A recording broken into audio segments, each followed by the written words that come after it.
Good evening. I'm Dan Fitzpatrick, stockmarketmentor.com, and I want to look at SolarEdge today.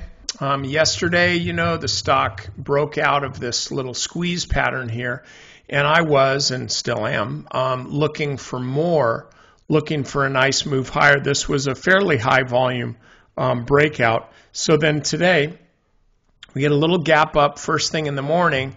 I'm sure it just kind of trapped people that were looking for a follow-on move and then traded down.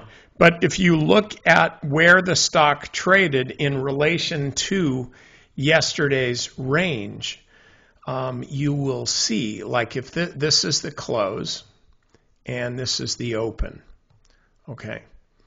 This thing traded not even down to the halfway point in yesterday's open and close range here. So this is still, they're still buying here. This is a good sign. I mean, yeah, the stock closed down on the day, but it printed a higher intraday high than yesterday and a much higher intraday low than yesterday.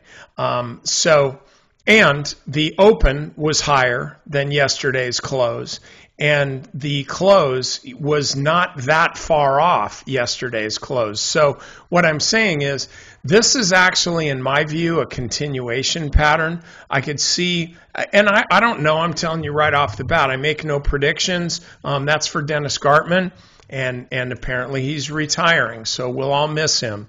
Good luck to you, Dennis, and all of you, because I know it's always a we.